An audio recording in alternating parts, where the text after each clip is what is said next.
નમસ્કાર વિદ્યાર્થી મિત્રો, જયેશ કુમાર કે બારિયા, બુજેટા પ્રાથમિક શાળા આપનું હાર્દિક સ્વાગત કરું છું. હવે આજથી આપણે નવું પ્રકરણ માહિતીનું નિયમન એની વાત કરવાની છે. બરાબર. હવે માહિતીનું નિયમનની જે શરૂઆતની પાયાની માહિતી છે એ આપણે ધોરણ 6 ની અંદર આપણે અભ્યાસ કરી ચૂક્યા છે. બરાબર. ધોરણ 6 ની અંદર આપણે માહિતીને એકઠી કરવી, બરાબર છે, પછી અને એના દ્વારા આપણે લંબ આલેખ દોરવો, આ બધી ચર્ચા આપણે ધોરણ 6 ની અંદર કરી ચૂક્યા છે. બરાબર છે. ધોરણ 7 ની અંદર પણ આપણું ત્રીજું પ્રકરણ છે માહિતીનું નિયમન. એની અંદર આપણે સૌપ્રથમ વાત કરવાની છે કે માહિતીનો સંગ્રહ. તો આપણે શું કરવાનું છે કે કોઈ પણ આવૃત્તિ કોષ્ટક બનાવવું હોય, દ્વિલંબાલેખ દોરવો હોય અથવા ગમે તે કરવું હોય તો આપણે સૌપ્રથમ શું કરવો પડે? માહિતીનો સંગ્રહ કરવો પડે. અને માહિતીનો સંગ્રહ આપણે વ્યવસ્થિત કરવો પડે.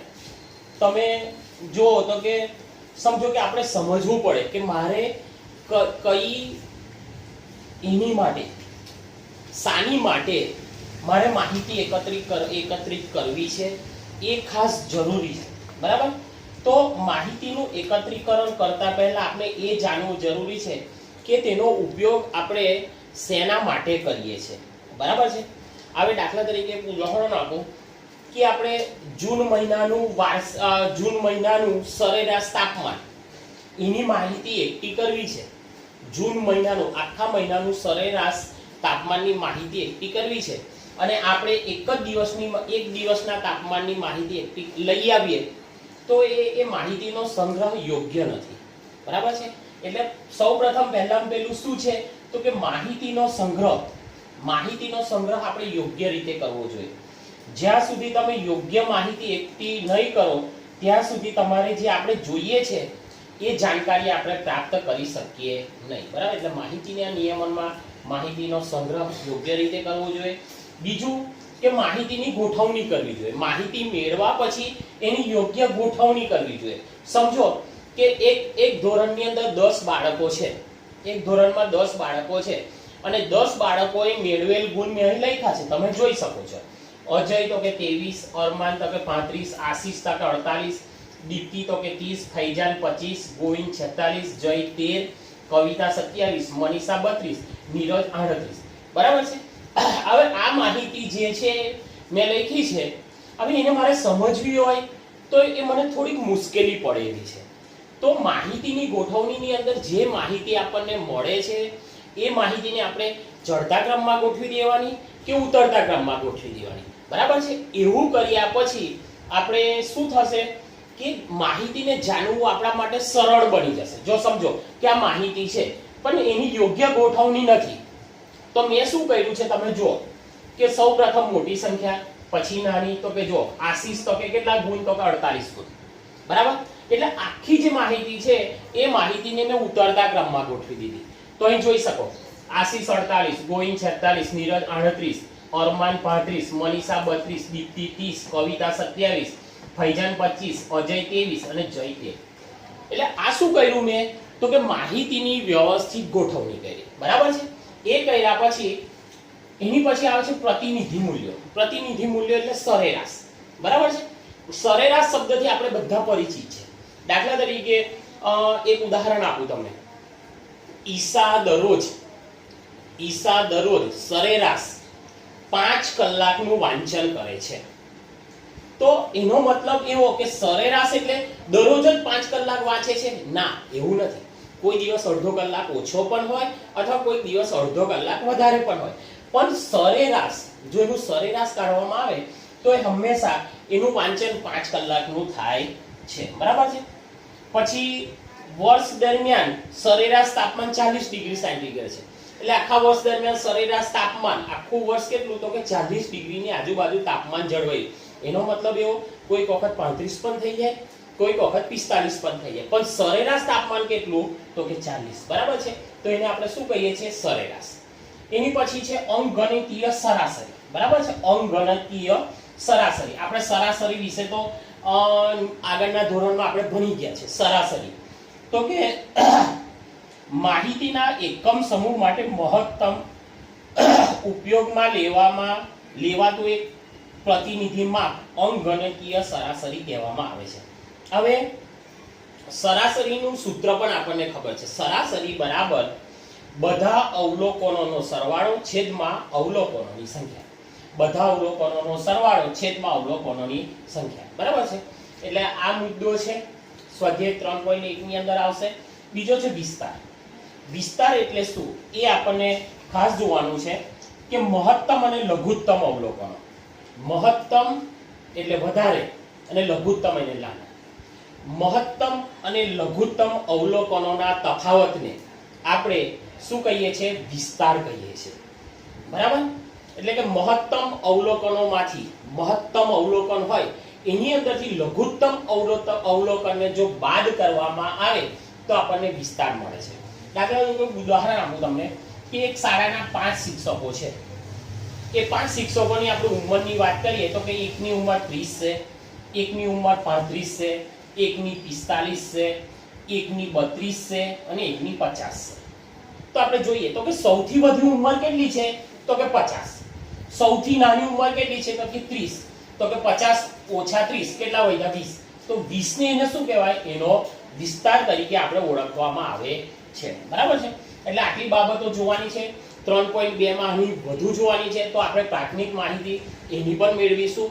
હવે આપણે સ્વાધ્યાય 3.1 ની શરૂઆત કરવા જઈ રહ્યા છે. બરાબર છે. ચાલો આપણે 3.1 ની શરૂઆત કરીએ.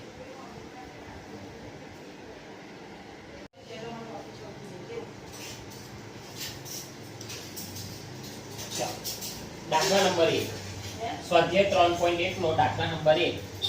તમારા વર્ગના કોઈ પણ 10 વિદ્યાર્થીઓની ઊંચાઈનો વિસ્તાર શોધો. બરાબર છે. હવે આપણે કેટલા વિદ્યાર્થી લેવાના છે? કે 10 વિદ્યાર્થી. એની ઊંચાઈ આપણે જાણતા નથી. આપણને એવું કીધું તમારા વર્ગના 10 વિદ્યાર્થીની ઊંચાઈ લો. ચાલો આપણે લખી દઈએ. બરાબર. 10 વિદ્યાર્થીની ઊંચાઈ તો કે એકની લખીએ આપણે 117 સેમી, બીજાની લખીએ આપણે 111 સેમી.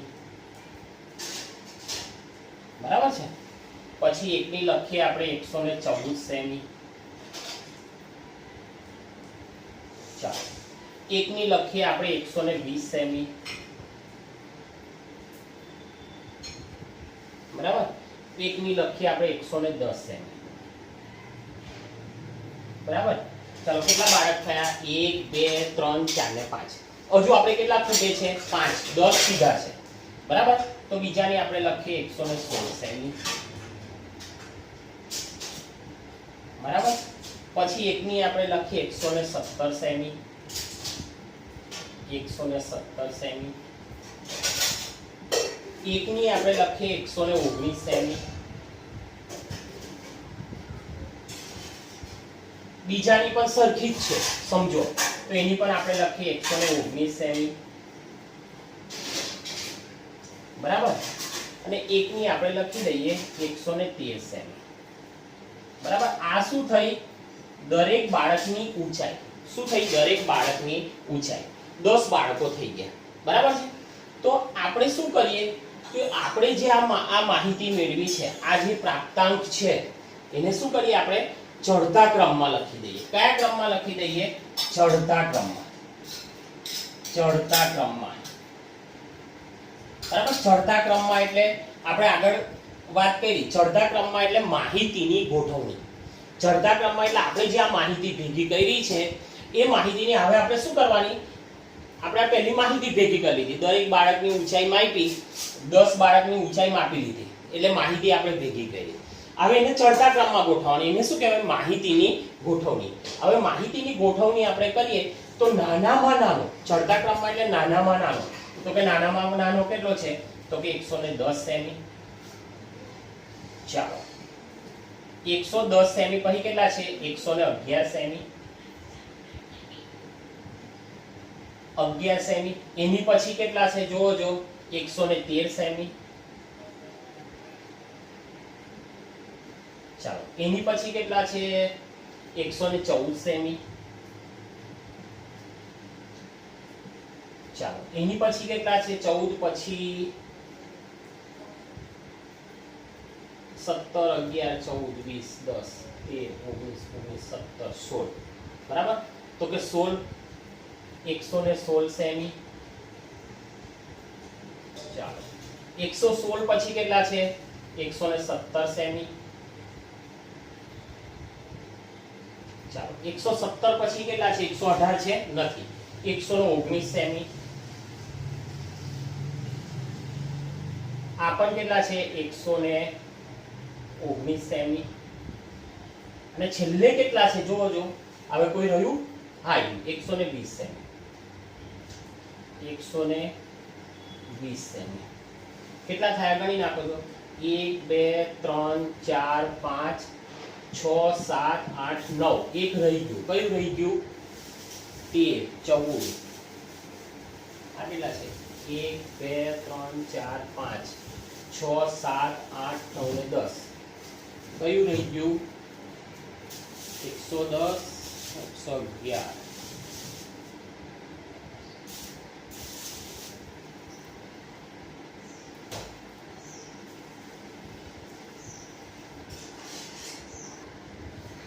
ચાલો અને આપણે ચડતા ક્રમમાં ગોઠવી દીધા તો કે 110 111 113 114 116 પછી 117 117 બે વખત છે જો 117 117 119 119 બે વખત છે ને 120 બરાબર છે અને આપણે આ માહિતીને શું કરી તો કે એ માહિતીને આપણે ચડતા ક્રમની અંદર ગોઠવી દીધી હવે આપણે જુઓ હવે આપણે લખીએ સૌથી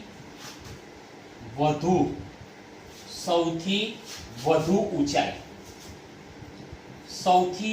ઊંચાઈ બરાબર ચાલો સૌથી વધુ ઊંચાઈ એટલે ચડતા ક્રમમાં આપણને ખબર છે છેલ્લી એ સૌથી મોટામાં મોટી કેટલી તો કે 120 સેમી 120 સેમી ચાલો સૌથી ઓછી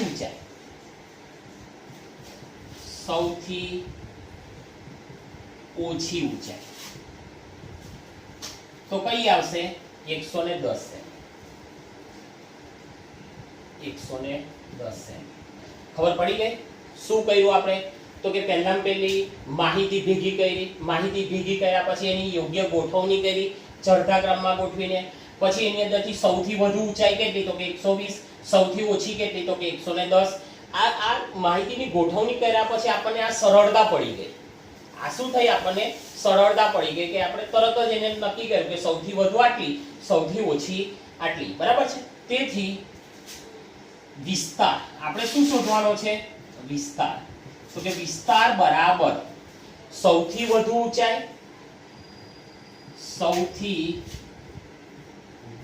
ઊંચાઈ છેદમાં સૌથી ઓછી ઊંચાઈ સૌથી વધુ ઊંચાઈ ઓછા સૌથી ઓછી ઊંચાઈ ચાલો સૌથી વધુ ઊંચાઈ કેટલી છે તો કે 120 સેમી સૌથી ઓછી ઊંચાઈ કેટલી છે તો કે 110 સેમી બાદબાકી કરો બરાબર 10 સેમી આ શું આવ્યો એનો વિસ્તાર બરાબર છે આ શું આવ્યો એનો વિસ્તાર એટલે વર્ગના 10 વિદ્યાર્થીનો ઊંચાઈનો વિસ્તાર તેથી વર્ગના 10 વિદ્યાર્થીઓની ઊંચાઈનો વિસ્તાર કેટલો છે 10 સેમી છે એકદમ સિમ્પલ બરાબર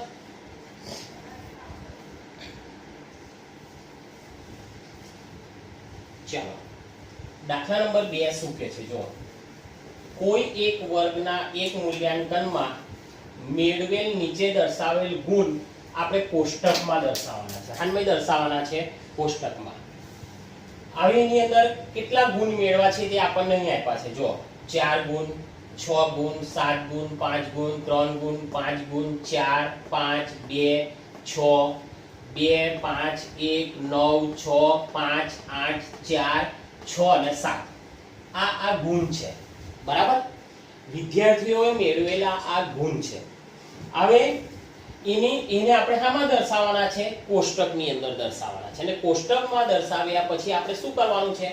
સૌથી વધારે ગુણ કેટલા છે, સૌથી ઓછા ગુણ કેટલા છે, માહિતીનો વિસ્તાર શું છે, અને અંકગણિતીય સરાસરી, આપણે સરાસરી આટલું વસ્તુ આપણે શોધવાનું છે. હવે તમે જુઓ, આની અંદર તમે જોઈ શકો છો કે ઓછામાં ઓછા ગુણ કેટલા છે?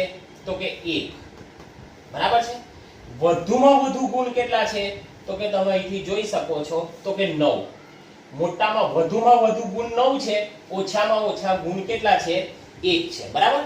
એટલે આપણે શું કરીશું તો કે અહીં આપણે ગુણ દર્શાવીશું. એની મય 1 થી શરૂઆત કરીશું. 1 2 3 4 5 6 7 8 અને 9. કઈ સુધી દર્શાવશું? 9 સુધી. કેમ 9 સુધી? તો કે વધુમાં વધુ ગુણ કેટલા છે? 9 છે. બરાબર. હવે આની અંદર આપણે શું કરવાનું છે તો કે અહીં પહેલું જોવાનું કે અહીં કેટલા છે, કેટલા ગુણ છે? 4. તો 4 છે તો 4 ની સામે એક લીટી કરવાની. બરાબર. પછી કેટલા છે? 6. તો 6 કઈ સાઈડે? 6 ની સામે એક લીટી કરવાની. કેટલા છે? 7. 7 ની સામે એક લીટી કરવાની. કેટલા છે? 5. તો 5 ની સામે આપણે એક લીટી કરવાની. બરાબર. પછી કેટલા છે? 3. તો 3 ની સામે એક લીટી કરવાની. કેટલા છે? 5. તો 5 છે, ફરી વાયર આવ્યા તો ફરી પાછી લીટી કરવાની. પછી કેટલા છે? 4. તો કે 4 ની બાજુમાં ફરી લીટી કરવાની. પછી કેટલા? 5. તો 5 ની બાજુમાં ફરી લીટી કરવાની. પછી કેટલા છે? 2. તો 2 ની બાજુમાં એક લીટી. 6. 6 કઈ છે? આઈડિયા. તો એક લીટી. પછી કેટલા છે? 2. પછી 5. બરાબર. પછી કેટલા છે? 1. તો 1 ની સામે એક લીટી કરવાની. પછી કેટલા? 9. 9 ની સામે એક લીટી કરવાની. પછી 6. 6 કઈ સાઈડે? પછી કેટલા છે? 5. હવે તમે જુઓ, 5 1 2 3 અને 4 વખત થયા. તો 5 ની યાર આવે ને તો આપણે એક આડી લીટી કરી દેવાની. 4 ઊભી લીટી ને 5 ની આવે એટલે આડી કરી દેવાની. ચાલો, કેટલા છે? 8. 8 કઈ સાઈડે? પછી કેટલા છે? 4. પછી કેટલા છે? 6. પછી કેટલા? 7. બરાબર છે. થઈ ગયું આપણું આવૃત્તિ ચિહ્ન આપણે દોરી દીધા. ચાલો, એક ગુણ મેળવનાર વિદ્યાર્થી કેટલા છે? તો કે 1. 2 ગુણ મેળવનાર કેટલા છે? તો કે 2. 3 વાળા કેટલા છે? તો કે 1. 4 વાળા કેટલા છે? ગણો. 1 2 ને 3. 5 વાળા કેટલા છે? તો કે 5. 6 વાળા કેટલા છે? તો કે 4. 7 વાળા કેટલા છે? તો કે 2. 8 વાળા કેટલા છે? તો કે 1. 9 વાળા કેટલા છે? તો કે 1. આ શું થઈ ગયું? આપણો કોષ્ટક થઈ ગયો. જેટલી લીટી એટલું લખી દેવાનું. 1 2 1 3 5 4 2 1 1. બરાબર. આ રીતે આપણે લખી દીધું. હવે તમે જુઓ આપણે શું કરવાનું છે તે. આની અંદર આપણને પૂછ્યું છે, પહેલો પ્રશ્ન આપણો એવો છે એ. આ 1 નંબરનો. 1 નંબરનો પ્રશ્ન શું કહે છે? વાંચો. અંદર આપ્યો સૌથી વધારે ગુણ કેટલા છે? સૌથી વધારે ગુણ કેટલા છે? તો કેટલા છે? એક જણના કેટલા ગુણ આવેલા છે? તો કે 9. બરાબર. એક વિદ્યાર્થીના ગુણ કેટલા આવેલા છે? અહીં જોઈ શકો છો. એક લીટી થઈ છે 9 ની સામે. એટલે સૌથી વધુ ગુણ કેટલા છે? 9. તો આપણે અહીં લખીએ સૌથી વધુ ગુણ 9 છે. ચાલો, 2 નંબર. સૌથી ઓછા ગુણ કેટલા છે? તો કે 1 અહીં લીટી થયેલી છે. તો કે 1. સૌથી ઓછા ગુણ કેટલા છે? 1 છે. બરાબર. હવે 3 નંબર. સૌથી વધુ ગુણ કેટલા? તો કે એક જણના 9 આવેલા. ઓછા કેટલા? તો કે એક જણના. બરાબર. ત્રીજો પ્રશ્ન, માહિતીનો વિસ્તાર શું છે? આપણે શું શોધવાનું છે? માહિતીનો વિસ્તાર. તો આપણે લખીએ વિસ્તાર બરાબર સૌથી વધુ ગુણ, સૌથી વધુ ગુણ માઈનસ સૌથી ઓછા ગુણ. સૌથી વધુ ગુણ માઈનસ સૌથી ઓછા ગુણ. ચાલો સૌથી વધુ ગુણ કેટલા છે તો કે 9, ઓછા સૌથી ઓછા ગુણ કેટલા છે 1, બરાબર કેટલો થયો માહિતીનો વિસ્તાર કેટલો થયો 8. છે એકદમ સહેલું. આની પરથી જ આપણને બધી માહિતી મળી જાય છે. હવે તમે જુઓ ચોથા નંબરનો પ્રશ્ન આપણને શું કહે છે તે જુઓ. અંકગણિતીય સરાસરી શોધો. અંકગણિતીય સરાસરી શોધો. બરાબર છે. હવે આપણે શું કરવાનું, સરાસરી બરાબર અવલોકનોનો સરવાળો.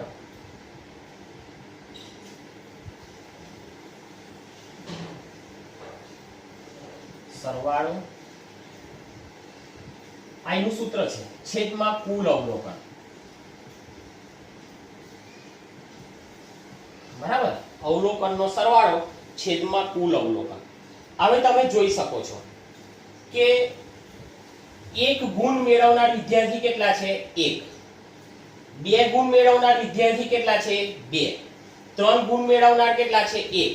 બરાબર છે. એટલે આ રીતે આપણે શું કરવું પડશે, અવલોકનોનો સરવાળો કરવો પડશે અને કુલ અવલોકન આપણી પાસે કેટલા છે એ આપણે શું કરવું પડશે, નક્કી કરવા પડશે. બરાબર, કુલ અવલોકન કેટલા છે તો કે અહીં જોઈએ આપણે. કુલ અવલોકન આપણી પાસે કેટલા છે 2 ને 3 ને 4, 4 5 6 7, 7 ને 5 12, 13 14 15 16 17 18 19 ને 20. કુલ અવલોકન કેટલા છે આપણી પાસે 20. વિદ્યાર્થીઓના કુલ અવલોકન કેટલા છે આપણી પાસે 20. હવે તમે જુઓ, એક માર્ક મેળવનાર, એક ગુણ મેળવનાર વિદ્યાર્થી કેટલો છે 1.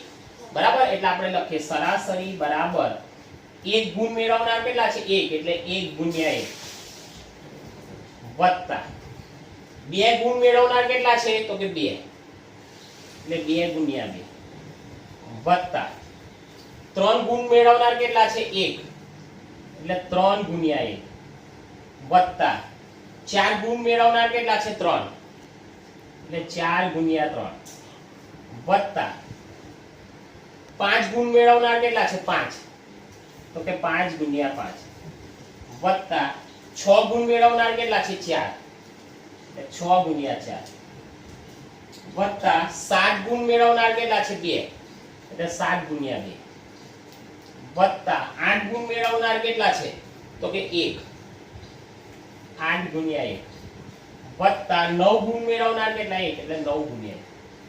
ચાલો છેદમાં કુલ અવલોકનોની સંખ્યા કેટલી છે 20. ચાલો 1 એકુ 1, 2 દુના 4, 3 એકુ 3, 4 તારી 12, પાંચું પાછું 25, 6 ચોક 24, 7 દુના 14, 8 એકુ 8 વત્તા 9 એકુ 9 છેદમાં 20. બરાબર. ચાલો કુલ અવલોકનોનો સરવાળો આપણે આનો બધાનો આપણે સરવાળો કરીએ ને તો આપણો સરવાળો થશે 100. 100 ના છેદમાં 20. આ મીંડું 2 5 10 બરાબર 5. તો તેથી સરાસરી કેટલી થઈ, સરાસરી બરાબર 5. બરાબર, સરાસરી આપણી કેટલી થઈ 5. દાખલો એકદમ સહેલો છે. બરાબર, એવું લાગે તો 2 વખત વિડિયો જોઈ લેવાનો. બરાબર, આ આપણે આવૃત્તિ કોષ્ટક બનાવ્યું, એની પરથી જ આપણે નક્કી કર્યું કે સૌથી વધુ ગુણ કેટલા છે 9, સૌથી ઓછા ગુણ કેટલા છે 1. બરાબર, પછી વિસ્તાર શોધી કાઢો તો કે સૌથી વધુ ગુણ તો કે 9, ઓછા ગુણ તો કે 1, 9 માંથી 1 જાય એટલે 8. સરાસરી એટલે અવલોકનોનો સરવાળો. તો કે 1 ગુણ મેળવનાર કેટલા બાળક તો કે 1, 2 ગુણો મેળવનાર કેટલા તો કે 2, 3 વાળા કેટલા તો કે 1. તો બંનેનો ગુણાકાર કરીને સરવાળો કરો તો આપણને સરાસરી કેટલી મળી 5. બરાબર છે.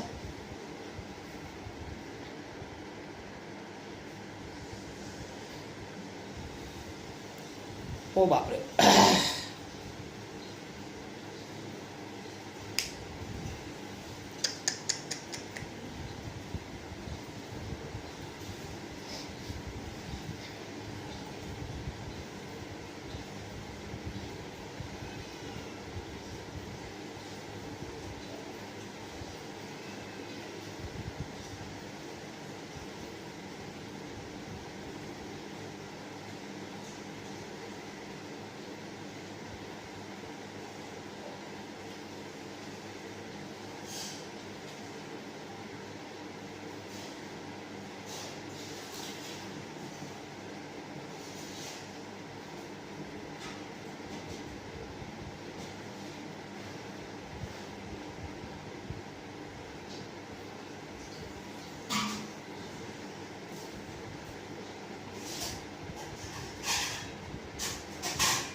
હમ. જો આવો ગેસ નહીં રાખવા સંતા બાજુ આવતા એક ચાલો તો બાજુ જો. હું બટન બંધ કરી દઉં.